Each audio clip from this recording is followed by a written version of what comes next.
1851, in Akron, Ohio, a former slave woman, abolitionist, and women's rights activist by the name of Sojourner Truth gave a speech now known as "Ain't I a Woman?"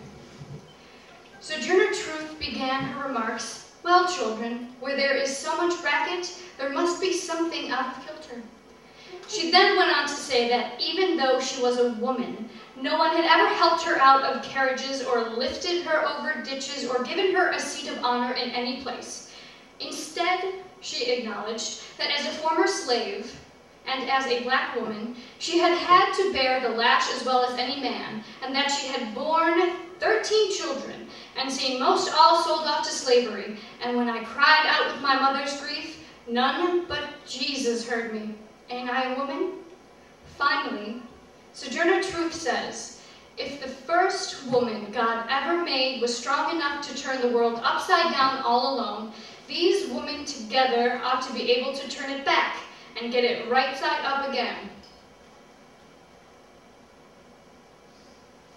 As it was in 1851, so too it is in 2008.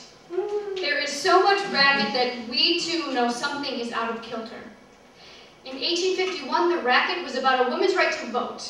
In 1848, just a few years before Sojourner uttered those now famous words, "Ain't I a woman?" suffragists met in Seneca Falls, New York, and issued a declaration.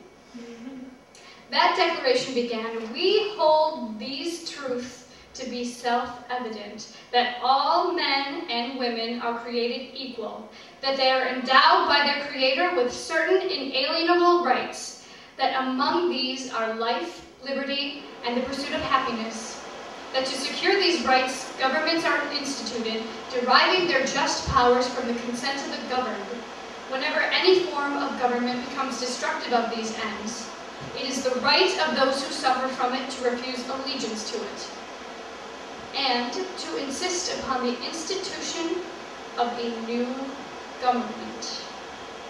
But when a long train of abuses and usurpations, pursuing invariably the same object, evinces a design to reduce them under absolute despotism, it is their duty to throw off such government and to provide new guards for their future security.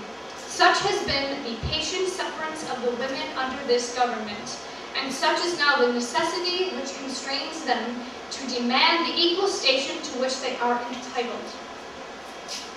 260 women and 40 men gathered in Seneca Falls, New York,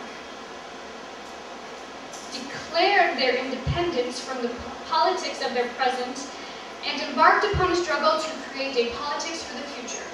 That bold move by a handful of people in one relatively small room laid the groundwork and is the precedent for what we do today.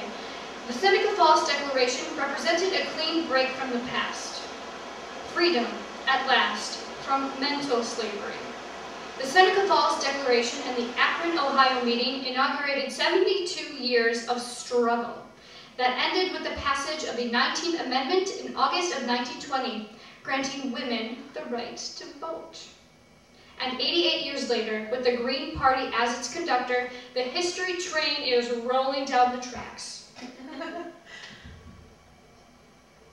The Green Party is making history today. According to one source, 45 women have run for president in primary elections in the United States in the 20th century.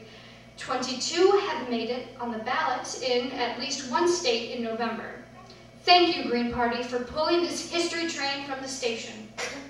But we make history today only because we must.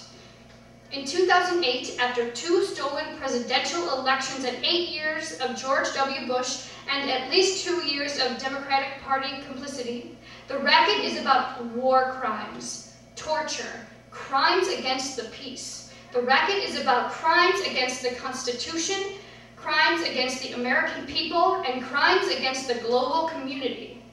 The racket is even about the values that we thought were long settled as reasonable to pursue, like liberty and justice and economic opportunity for all.